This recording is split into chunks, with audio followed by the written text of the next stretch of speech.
नमस्कार, आप देख रहे हैं देश न्यूज। मैं हूं आपके साथ सूरज पाठक। हमारा खास कार्यक्रम डिबेट में आज हम बात करने वाले हैं उपचुनाव में दांव पर दांव। दरअसल मध्य प्रदेश की 3 सीटें ऐसी हैं, ये 3 विधानसभा सीटें ऐसी हैं जिन पर उपचुनाव होना तय है। इनमें से 2 सीटें तो खाली घोषित हो चुकी हैं, लेकिन एक सीट जो बहुत जल्द खाली होने की संभावना है। इनमें एक सीट बुधनी ऐसी है जिस पर भारतीय जनता पार्टी अपनी जीत सुनिश्चित मान के चल रही है, और जबकि बाकी 2 सीटों पर जो शामिल हैं विजयपुर और बीना सीट है, इसमें भाजपा और कांग्रेस के बीच रोचक मुकाबला होने की संभावना बनी हुई है। इन दोनों ही सीटों पर कांग्रेस और भाजपा के बागी होने वाले नेताओं पर नजर बनी हुई है।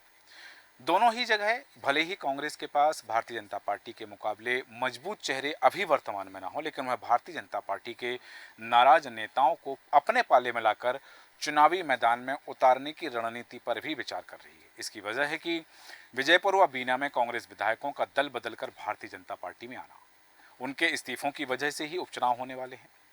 तीनों ही सीटों पर होने वाले उपचुनाव के लिए भारतीय जनता पार्टी बीते लंबे समय से गोपनीय तरीके से चुनावी तैयारियां कर रही है। इधर इसके उलट कांग्रेस भी अपने प्रयास में लगी हुई है। बुधनी में जहां कांग्रेस कार्यकर्ताओं में जोश भरने के लिए टिफिन पार्टी का आयोजन कर रही है, तो वहीं विजयपुर में कांग्रेस भारतीय जनता पार्टी के पूर्व विधायक सीताराम आदिवासी को अपने पाले में लाने के प्रयासों में पूरी तरह से लगी हुई है। इसी तरह से बीना में कांग्रेस द्वारा खुरई को जिला बनाने की मांग को हवा दी जा रही है, जिससे वह सफल भी होते हुए दिखाई दे रही है। इसकी वजह है कि इस मामले में स्थानीय भारतीय जनता पार्टी के नेताओं के अलावा कार्यकर्ताओं का पर्दे के पीछे से समर्थन मिलना। बीना में कांग्रेस की अपनी रणनीति काम कर रही है, जिसमें वह कुछ हद तक सफल होती नजर आ रही है। बुधनी में भारतीय जनता पार्टी के उम्मीदवार का ऐलान शिवराज सिंह चौहान से विचार विमर्श के बाद होना है, ऐसा कहा जा रहा है। ऐसा माना जा रहा है कि विदिशा से पूर्व सांसद रमाकांत भार्गव और शिवराज सिंह चौहान के पुत्र कार्तिकेय चौहान यहां से प्रबल दावेदार हैं। हालांकि कार्तिकेय चौहान ने विधानसभा चुनाव के समय बुधनी में पूरे समय शिवराज सिंह चौहान के साथ कमान संभाली। उनका क्षेत्र के एक एक गांव में नेटवर्क है। ऐसे माना जा रहा है कि बुधनी से जो भी प्रत्याशी होगा उसे शिवराज सिंह चौहान का वरद हस्त प्राप्त होगा। तीनों जगह विधानसभा चुनाव होना है, और इन विधानसभा चुनाव को लेकर के, उपचुनाव को लेकर के अब बिसात बिछने लगी है और सब अपने अपने मोहरे जमाने शुरू कर दिए हैं। दिलचस्प इसलिए है कि भारतीय जनता पार्टी की सत्ता है, कांग्रेस एंटी इनकम्बेंसी का फैक्टर चला करके ये चाह रही है कि वो ये जो 2 सीटें हैं, इन 2 सीटों में उनके प्रत्याशी को जीत मिले। लेकिन यहाँ किसका दांव चलेगा, क्योंकि यहाँ देख रहे हैं कि उपचुनाव में दांव पर दांव खेला जाएगा। तो अब किसका दांव सही बैठेगा और कौन किस रणनीति में है, इस पर हम विमर्श करेंगे। खास मेहमान हमारे साथ हैं, आपका परिचय कराते हैं। हमारे साथ हैं कांग्रेस प्रवक्ता जतेंद्र पाल सिंह जी। जतेंद्र पाल सिंह जी, बहुत स्वागत है आपका देश न्यूज में। साथ ही भारतीय जनता पार्टी के प्रवक्ता राजेंद्र सिंह जी हमारे साथ हैं। राजेंद्र सिंह जी, आपका भी स्वागत करते हैं और चर्चा की शुरुआत करूंगा। राजेंद्र सिंह जी, आप ही के पास आ रहा हूं कि भारतीय जनता पार्टी ने क्या रणनीति बनाई है, और जो कहा जा रहा है कि कांग्रेस यदि बुधनी सीट पर जैसे भारतीय जनता पार्टी अपनी जीत सुनिश्चित मान के चल रही है, तो बाकी 2 सीटों पर क्या कांग्रेस मुकाबला देने की तैयारी में है? आपको लगता है कि भारतीय जनता पार्टी को कड़ा टक्कर दे पाएगी 2 सीटों पर कांग्रेस? देखिए सूरज सर, जहां तक आपने भी देखा, पूर्व में भी जी। चाहे छिंदवाड़ा का उपचुनाव रहा हो या अन्य चुनाव रहे हो, भारतीय जनता पार्टी का एक कार्यकर्ता आधारित पार्टी है और हमारा कार्यकर्ता बूथ स्तर पर हमेशा चुनावी मोड में रहता है। चाहे भी चुनाव हो किसी प्रकार के, और हमने सारे चुनाव को पूरी गंभीरता से लिया है, चाहे वो पंच का चुनाव हो, सरपंच का चुनाव हो, उपचुनाव हो, लोकसभा हो या विधानसभा हो। हमारा कार्यकर्ता शक्ति केंद्र पर, हमारा पन्ना प्रभारी अपनी पूरी जिम्मेदारी से काम करता है। इसी कारण से भारतीय जनता पार्टी को चुनावी सफलता मिलती है, चाहे लोकसभा के 29 की 29 लोकसभा सीट की बात हो या विधानसभा में इतने बड़ी बहुमत से जीत के आया। तो हमारा कार्यकर्ता हर विधानसभा क्षेत्र में मुस्तैद है। तीनों विधानसभा में भारी बहुमत के साथ भारतीय जनता पार्टी के प्रत्याशी को जीत मिलेगी, ये तय है। राजेंद्र सिंह जी, एक बात देखी जा रही है, यदि हम बात करें विजयपुर विधानसभा सीट की, तो विजयपुर विधानसभा में वो कार्यकर्ता जो 2023 के विधानसभा चुनाव में रामनिवास रावत के खिलाफ नारे लगा रहे थे, अब उन्हीं के साथ खड़े होंगे। कितनी सहजता हो पाएगा, कितना सहज हो पाएगा ये चुनाव विजयपुर में आपके लिए? सूरज जी, 2023 के विधानसभा चुनाव में अमरवाड़ा में वही स्थिति थी। पर वहां के भारतीय जनता पार्टी के कार्यकर्ताओं ने पुनः उन्हें जीत का वरण दिया। अगर थोड़ा सा और पीछे जाएंगे, 2018 में जब कांग्रेस की सरकार बनी थी और 22 विधायक जो वापस चुनाव लड़ने गए, उनमें से सारे विधायक लगभग डबल ऊर्जा के साथ और डबल मार्जिन के साथ जीत के आए, चाहे डॉक्टर प्रभुराम चौधरी हो, हाँ। गोविंद राजपूत जी हो, तुलसी सिलावट जी हो। हाँ। तो भारतीय जनता पार्टी का कार्यकर्ता व्यक्ति विशेष का विरोधी नहीं होता है, वो कांग्रेस की नीति और नीति का विरोध करता है। ओके। और भारतीय जनता पार्टी का जो भी प्रत्याशी आता है उसको सिंबल के आधार पर भारतीय जनता पार्टी का कार्यकर्ता एकलव्य निष्ठा के साथ उसके लिए काम करता है। भारतीय जनता पार्टी में प्रत्याशी का चेहरा नहीं बल्कि हमारा संगठन महत्वपूर्ण होता है और हमारे संगठन और हमारा सिंबल ही हमारा प्रत्याशी होता है। उस पर जो भी चुनाव लड़ेगा उसके साथ पूरे तन मन धन से भारतीय जनता पार्टी का कार्यकर्ता खड़ा रहता है। ये बात पूर्व के चुनाव में सारी जगह स्पष्ट हो चुकी है और इन 3 चुनावों में भी ये आप देखेंगे, क्योंकि बुधनी का उपचुनाव तो माननीय शिवराज जी के केंद्रीय मंत्री बनने के कारण खाली हो, बाकी 2 जगह विधायकों ने पाला बदला उसके कारण। तो लेकिन मुझे विश्वास है कि तीनों जगह भारी बहुमत के साथ जीत दर्ज होगी और भारतीय जनता पार्टी का कार्यकर्ता अपने सिंबल के साथ उसी दृढ़ता के साथ खड़ा रहेगा जिस दृढ़ता के साथ हमेशा रहता है। चलिए ठीक है, आपने कहा कि आप तीनों सीटों पर जीत के लिए आश्वस्त हैं और बताना चाहूंगा कि वरिष्ठ पत्रकार राजनीतिक विश्लेषक गणेश शाकल्ली जी हमारे साथ जुड़े हैं। आपका बहुत स्वागत करता हूं, आपके पास आऊंगा, लेकिन अभी मैं आना चाहूंगा जतेंद्र पाल सिंह जी आपके पास में कि जिस तरह से भारतीय जनता पार्टी अपनी जीत आश्वस्त मान के चल रही है, कांग्रेस की क्या तैयारियां हैं? और जैसा कि सियासी गलियारों में चर्चा है कि बुधनी सीट के अलावा बाकी 2 सीटें विजयपुर और बीना सीट पर कांग्रेस टक्कर देने की उसमें है कि टक्कर दी जा सकती है भारतीय जनता पार्टी के प्रत्याशियों, क्योंकि भारतीय जनता पार्टी के गलियारों में ये बात कही जा रही है में कि कांग्रेस के पास तो प्रवक्ता ही नहीं है, कांग्रेस के पास वहां प्रत्याशी नहीं है। तो ऐसी स्थिति में कांग्रेस की क्या तैयारियां हैं? मैं आपको ये बताना चाहूँगा कि आखिर ये चुनाव की नौबत क्यों आई। हाँ। चुनाव की नौबत जैसे आपने ओपनिंग रिमार्क में भी बोला, एक सीट तो माननीय शिवराज सिंह चौहान जी जो सांसद चुने गए उसकी वजह से हुई। बाकी 2 चुनाव जो जगह जो चुनाव हो रहे हैं वहां भारतीय जनता पार्टी ने जो कांग्रेस के विधायक थे उनके एक तरीके से उनको प्रलोभन देके अपनी तरफ कर लिए, एक को मंत्री बनाया और दूसरे को भी कुछ ना कुछ उनको झुनझुना देके अपनी तरफ में ले लिया है। ठीक है। जनता ने देखा जाए तो कांग्रेस को ही वोट दिया था वहां पे तो और कांग्रेस जो है वहां पे जो कांग्रेस के कार्यकर्ता है वो इस चीज से बहुत ज्यादा नाराज है कि जब हमने जनादेश अपने जनप्रतिनिधि हमने कांग्रेस का वहां पे चुना और भारतीय जनता पार्टी उसको चुरा के ले गई।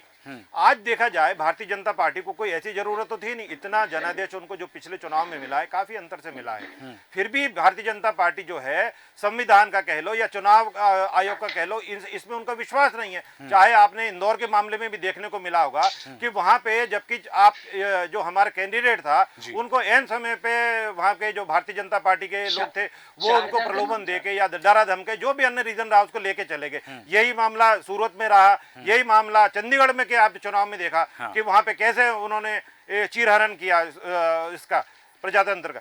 जहां तक कांग्रेस की तैयारी की बात है तो कांग्रेस पूरी तरह जोर शोर से तैयारी के साथ में खड़ी है। हमारे पर्यवेक्षक वहां पे अनेक दौरे कर रहे हैं, चाहे वो तीनों सीट का हो, बुधनी का हो, विजयपुर हो या आपका बीना का मामला। नहीं, जो बात कही जा रही है, जो चर्चा है कांग्रेस की तैयारी को लेकर कि कांग्रेस 2 सीटों बीना सीट के लिए और विजयपुर सीट के लिए 30-30 विधायकों की टोली बनाने वाली है। मैं बिल्कुल मैं कह रहा हूँ कांग्रेस 30-30 क्या वहां पे असंख्य कार्यकर्ता न केवल विधायक, पूर्व विधायक जो पूर्व मंत्री हैं और जो हमारे सीनियर वो भी लगे। मैं बुधनी के लिए ऊपर आपका प्रकाश डालना चाहूंगा। आप बुधनी को जीता हुआ भारतीय जनता पार्टी ना माने। शिवराज सिंह चौहान के पहले भी 3-4 टर्म कांग्रेस के सांसद विधायक रहे हैं वहां पे। तो ये कोई किसी को ये आज की तारीख में गारंटी नहीं सकती। मैं नहीं यहाँ पे भारतीय जनता पार्टी उस सीट को जीता हुआ मान रही है कि वो आश्वस्त है अपनी उस सीट के लिए कि वो सीट तो भारतीय जनता पार्टी। यही मैं कह रहा हूँ, ये मुगालते में भारतीय जनता पार्टी इस मुगालते में नहीं रहे जी। समय कब करवट बदलता ये मैं कह रहा हूँ। पूर्व में भी देखें शिवराज सिंह चौहान जी के पहले कौन थे, राजकुमार पटेल, उनके पहले उनके ब्रदर थे। ऐसे पूर्व में भी देखा जाए प्रधान साहब थे। तो ये कांग्रेस के पास सीट रही है। विजयपुर और बीना ये तो सामने सामने है आपके सामने की ये रही है। वहां पे हमें जो कार्यकर्ता है अब डबल मेहनत के साथ में लगा है कि इस बार हमको भारतीय जनता पार्टी को सबक सिखाना है। और जो भारतीय जनता आपने जिक्र किया अपने ओपनिंग रिमार्क में कि जो भारतीय जनता पार्टी के वहां के स्थानीय नेता थे वो भी अपने आप को ढका महसूस कर रहे हैं। 50-50 सालों से वो बेचारे लगे हुए कार्यकर्ता लगे हैं और वो भारतीय जनता पार्टी के नारे लगा रहे हैं, उनके लिए काम करते हैं तन मन धन से। उनको नजरअंदाज किया जा रहा है। जैसे मंत्री बनाया आज उनको जो विजयपुर के विधायक रामनिवास रावत जी को, बाकी बेचारे जो भूपेंद्र सिंह जी हैं, गोपाल भार्गव जी वो बेचारे घर बैठे हुए भजन करने को मजबूर हैं। वो अपने आप को ठगा महसूस कर रहे ठीक हैं। है, वापस आता हूँ आपके पास में और जानना चाहूँगा, गणेश शाकल्ले जी के पास आना चाहूँगा कि वर्तमान में जैसे हम देख रहे हैं कि 2 सीट खाली हो चुकी हैं और बीना सीट पर भी जो कयास लगाया जा रहा है कि बहुत जल्द इस्तीफा यदि वो दे देती हैं, वो जो वर्तमान विधायक हैं। अब 2 सीट ऐसी हैं जहाँ से कांग्रेस को 2023 में विजयश्री मिली थी। उस सीट पर वही जो कांग्रेस की टिकट पर चुनाव लड़े हैं, संभावना है कि वही भारतीय जनता पार्टी की टिकट पर चुनाव लड़ेंगे। अब ऐसी स्थिति में कांग्रेस क्या अपने ही पार्टी में जो कार्यकर्ता हैं उनको चुनाव लड़ाने की वहां से हिमाकत करेगी, या फिर वो देखेगी कि कांग्रेस के जो प्रत्याशी थे वो चले गए हैं भारतीय जनता पार्टी में, तो भारतीय जनता पार्टी के नाराज कार्यकर्ताओं को अपने पाले में लेने की यदि कवायद करती है तो इस रणनीति का कितना असर होगा? दल बदल की जो राजनीति है, रणनीति है, ये इन सीटों पर कितना प्रभाव डालने वाली है? गणेश शाकल्ले जी। देखिए, सबसे बड़ी बात तो क्या है कि कांग्रेस पार्टी जिन लोगों को टिकट दे रही है और जो जीत कर भी आ रहे हैं और जीत कर आने के बाद वो अपना पाला बदल लेते हैं जी, ये बहुत दुर्भाग्यपूर्ण है अपने प्रजातंत्र के लिए भी, और ये अपनी जो व्यवस्था है, राजनीतिक व्यवस्था कह लें या, तो ये भी गलत है जी, और इसके कारण क्या हो रहा है कि सबसे बड़ा जो कांग्रेस से लोग पाला बदल करके बीजेपी में आ रहे हैं, जी, तो उससे कहीं ना कहीं बीजेपी का जो वर्कर है वो बहुत डिमोरलाइज हो रहा है, क्योंकि उनको लग रहा है कि भाई हम 30-30 साल से 40-40 साल से हम लोग सेवा कर रहे हैं जी, और कांग्रेस का आदमी दल बदल करके आता है और उसको टिकट ले लेता है वो। जी, तो ये जो पार्टी चली आ रही है इसमें सबसे बड़ी जिम्मेदारी कांग्रेस पार्टी की भी है कि कांग्रेस पार्टी ऐसे लोगों को टिकट देती ही क्यों है जी, कि जो पाला बदल लेते हैं। कहीं ना कहीं कांग्रेस पार्टी के अंदर भी कमी है, और सबसे बड़ी बात यह है कि बीजेपी ने इतने सालों में सत्ता में रहने के साथ साथ वो सारी चीजें सीख ली है। चुनाव मैनेजमेंट कैसे किया जाता है, चुनाव कैसे लड़ा जाता है जी, और दूसरे के विधायक को तोड़ा कैसे जाता है। तो ये सारी चीजें जो आप देख रहे हैं जी, और ये आप समझ लीजिए कहीं ना कहीं दोनों ही दलों में असंतोष तो है इस हाँ। बात को लेकर। तो ये माना जाए कि भारतीय जनता पार्टी तो ठीक है सत्ता में है और भारतीय जनता पार्टी का संगठन भी सक्रियता से चल रहा है, लेकिन ये जो 3 विधानसभा चुनाव की हम बात करें, उपचुनावों की, क्या इनके परिणाम कांग्रेस के नेतृत्व का फैसला करने वाले ये माना जा सकता है क्या? देखिए, नेतृत्व तो आप देखिए, नेतृत्व तो अपने चाहे देश का देखिए कांग्रेस पार्टी में या प्रदेश का देखिए, जी, है ना, जो नेतृत्व जैसा कोई यहाँ दिखाई दे नहीं रहा है अभी। और जो अभी प्रदेश अध्यक्ष है कांग्रेस पार्टी के, जिनको बनाया गया है प्रदेश अध्यक्ष, जी, उनकी मतलब नेतृत्व को ही लोग स्वीकार नहीं कर रहे कांग्रेस पार्टी के। बहुत बड़ा एक वर्ग है कांग्रेस में जी, जो जीतू पटवारी को स्वीकार नहीं कर रहा है। ठीक है, दिखाने के लिए वो साथ में है उनके और प्रदर्शन करते हैं, साथ में दिख जाते हैं, मगर वो अंदर से इस बात को लेकर खुश नहीं है कि इनके नेतृत्व में मतलब चुनाव लड़ा जाए या इनके नेतृत्व में कांग्रेस पार्टी वापस रिवाइव कर सकती है। जी, बिल्कुल सही कहा आपने कि ये जो चीजें हैं कांग्रेस के लिए बड़ी चुनौती है कि कांग्रेस इस चुनौती का जी हाँ, बिल्कुल निश्चित रूप से बड़ी चुनौती है जी, क्योंकि जब तक कांग्रेस खुद एकजुट नहीं होगी तब तक वो मैदान में नीचे कार्यकर्ताओं को क्या संदेश देगी। हाँ, सबसे बड़ी समस्या ये है। बिल्कुल, कांग्रेस के कार्यकर्ताओं में जोश भरना यदि प्रदेश के नेतृत्व का काम है तो प्रदेश के नेतृत्व पर जो सवाल उठ रहे हैं वो कांग्रेस के लिए चिंता का विषय होता है। राजेंद्र सिंह जी, आपके पास आना चाह रहा हूँ कि जिस तरह से अभी गणेश शाकल्ले जी ने जो बात कही कि कांग्रेस में एकजुटता दिखाई देती है पर है नहीं, तो ऐसी स्थिति में क्या ये आपके लिए फायदेमंद चीज साबित हो सकती है? आप इसका फायदा उठाएंगे इन उपचुनावों में?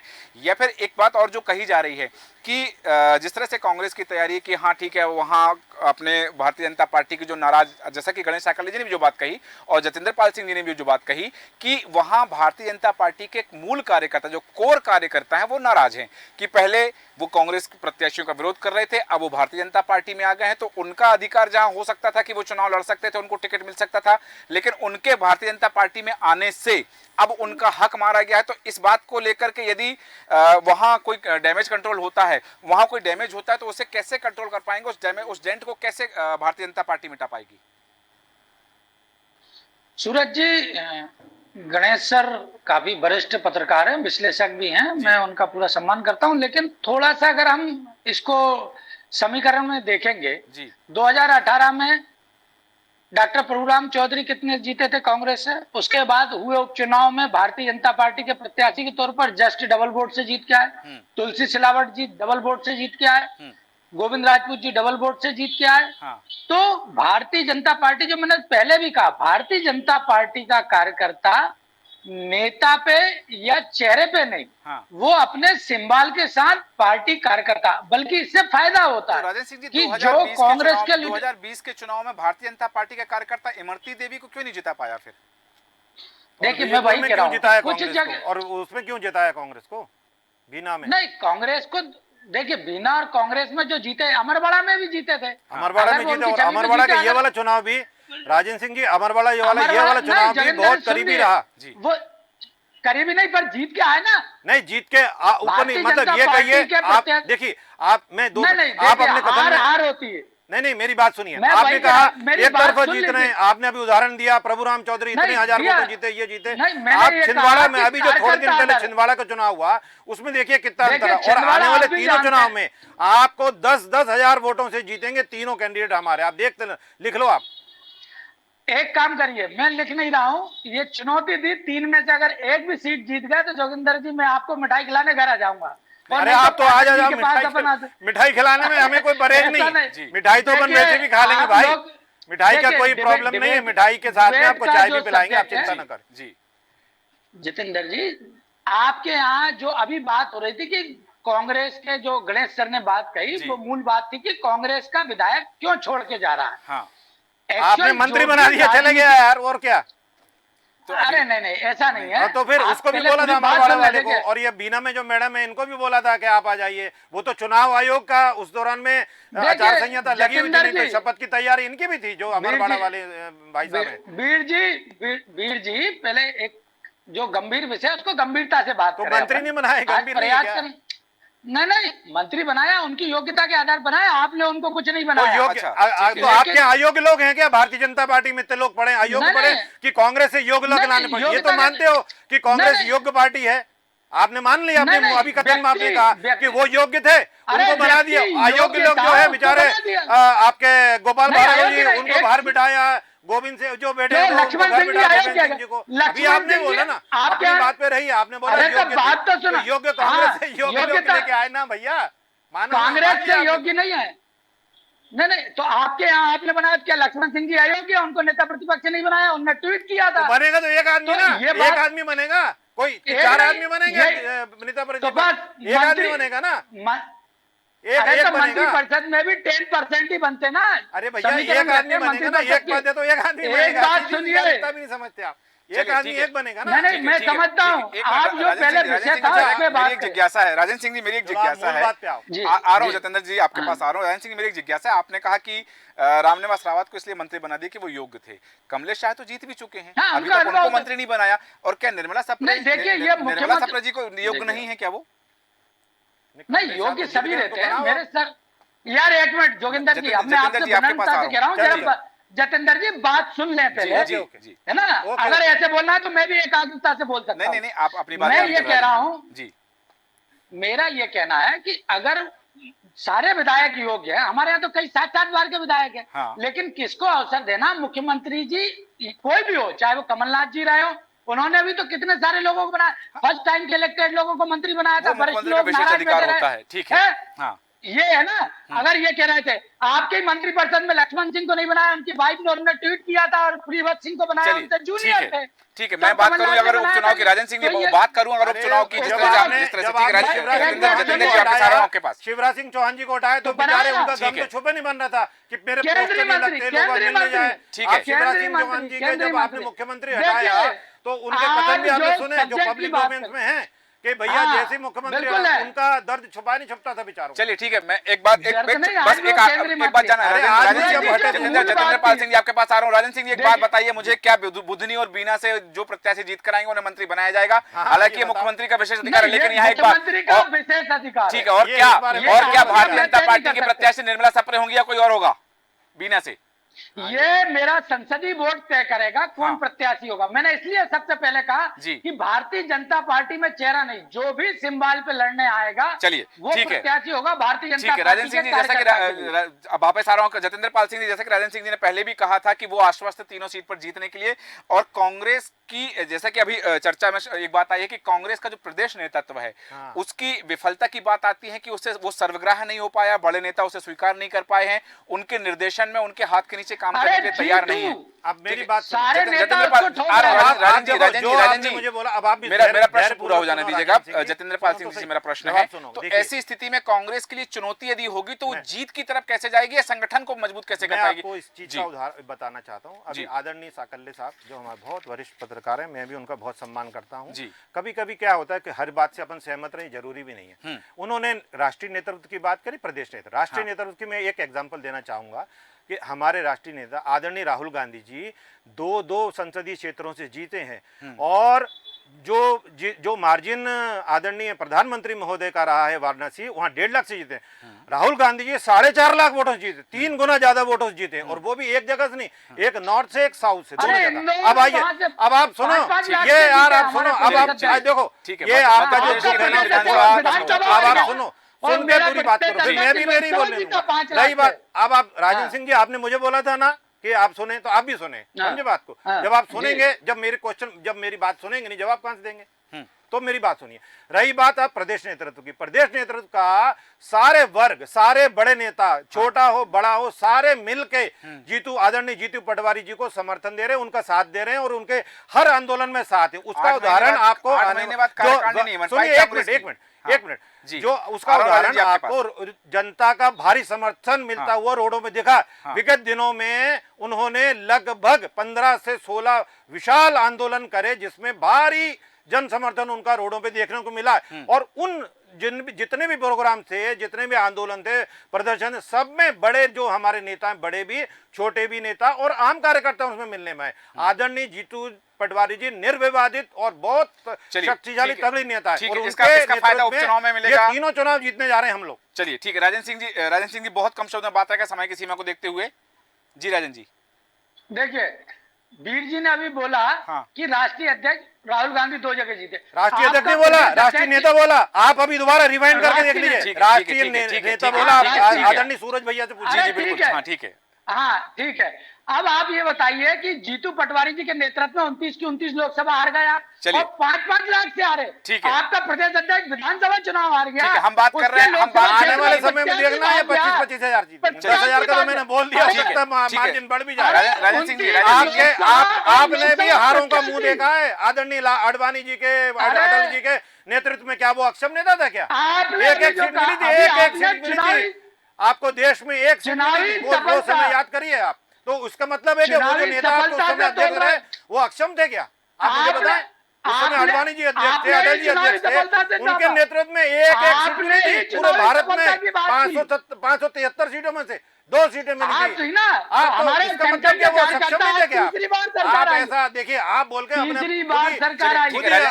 सिंह जी, जतिंद्र पाल सिंह जी, वापस आता हूं आप दोनों के पास में। समय की सीमा है, गणेश साकल्य जी के पास आना चाहूंगा पूरी चर्चा पर अंतिम प्रतिक्रिया आपकी चाहते हुए। साथ में हालांकि स्पष्ट है कि ये तीनों विधानसभा उपचुनाव जो होने वाले, इसके परिणाम से सरकार पर कोई असर नहीं पड़ने वाला है। हाँ, कांग्रेस में जान फूंकने का काम ये परिणाम जरूर कर सकते हैं।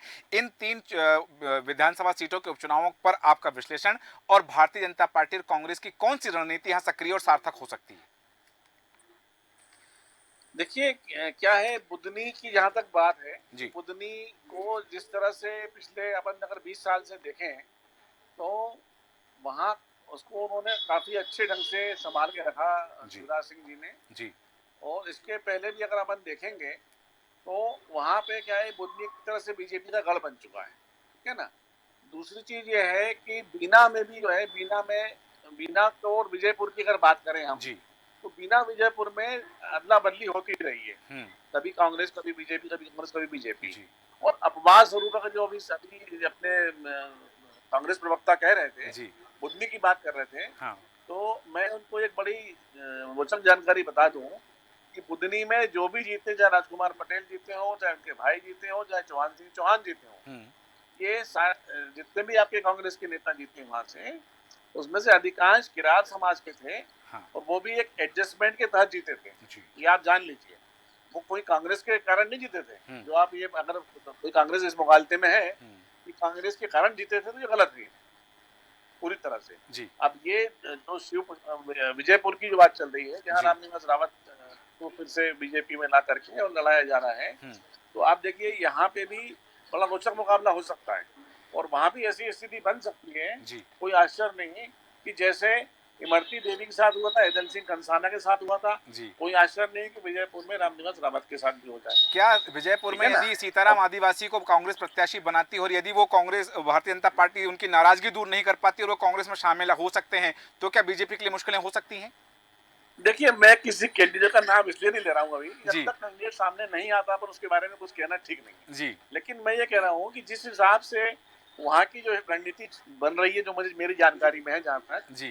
कि जो एक बहुत बड़ा वर्ग है जो कि रामनिवास रावत को वहाँ हराना चाहता है, जी। और वो वर्ग ऐसा अकेला कांग्रेस का ही नहीं है। हाँ। बीजेपी भी इस बात को लेकर, बीजेपी के वर्करों में भी असंतोष है इस बात को लेकर के, जी। जो वहां से पुराने एमएलए रह चुके हैं बीजेपी के, उनमें भी असंतोष है इस बात को लेकर के कि भाई हम इतने साल से संघर्ष कर रहे हैं, और भी जो दावेदार हैं और भी लोग हैं वहां पे, हाँ। तो भाई ये हमारे ऐसे कांग्रेस से आदमी कल बीजेपी में आ गया और मंत्री बन गया, उसको आप टिकट दे दोगे, तो ये बात दोनों ही जगह लागू हो रही है। ऐसा नहीं है कि कोई अकेले कांग्रेस में या बीजेपी में लागू हो रही है। बिल्कुल। तो ये इस समस्या से दोनों ही दलों को जूझना पड़ेगा, बिल्कुल। और जो इसको मैनेज कर लेगा वो विन विन सिचुएशन में आ जाएगा। सही मेरा कहा, मानना ये है। बिल्कुल सही कहा आपने कि जो भी राजनीतिक दल, चाहे भारतीय जनता पार्टी हो, कांग्रेस हो, कार्यकर्ताओं को संतुष्ट करने में और उचित प्रत्याशी का Yes. चयन करने में सफल हो पाएगा, वो चुनाव जीतने में सफल हो जाएगा। हालांकि बिंदु और हैं जिन पर हम चर्चा कर सकते हैं, पर शिवराज समय सिंह चौहान अनुमति भी नहीं किरार देता है। समाज से ही आते हैं, इसका मतलब वो भी वहीं से जीते क्या इसकी वजह से? मैं बहुत विनम्रता से बोलना जी। चाहूंगा। नहीं, हालांकि जैसा मैंने कहा कि बिंदु हैं और जिन पर हम चर्चा कर सकते हैं विस्तृत से, लेकिन चूंकि समय अनुमति नहीं देता, चर्चा को रामदेव गणेश शाकल्य जी, जतेंद्र पाल सिंह जी, राजेंद्र सिंह जी, आप सभी का धन्यवाद चर्चा में शामिल होने के लिए। बात हो रही है कि उपचुनाव में दांव पर दांव खेले जाएंगे और कौन किसके दांव पर अपना भारी दांव चलता है। और जिस तरह से बात चर्चा में आई है कि यहाँ कार्यकर्ताओं की संतुष्टि और बूथ मैनेजमेंट और पूरा इलेक्शन मैनेजमेंट जो भी राजनीतिक दल करने में सफल होगा, उसके प्रत्याशी को जीत मिलना तय है। लेकिन सबसे बड़ी जटिलता, सबसे बड़ी चुनौती होगी, चाहे कांग्रेस के लिए बात करें या भारतीय जनता पार्टी के लिए बात करें, वो होगी अपने कार्यकर्ताओं को संतुष्ट करना और प्रत्याशी चयन के बाद जो नाराजगी उठने वाली है उसको कैसे कंट्रोल कर पाएंगे राजनीतिक दल। ये देखना दिलचस्प होगा। हमारे खास कार्यक्रम में इतना ही। बने रहें देश न्यूज के साथ। नमस्कार।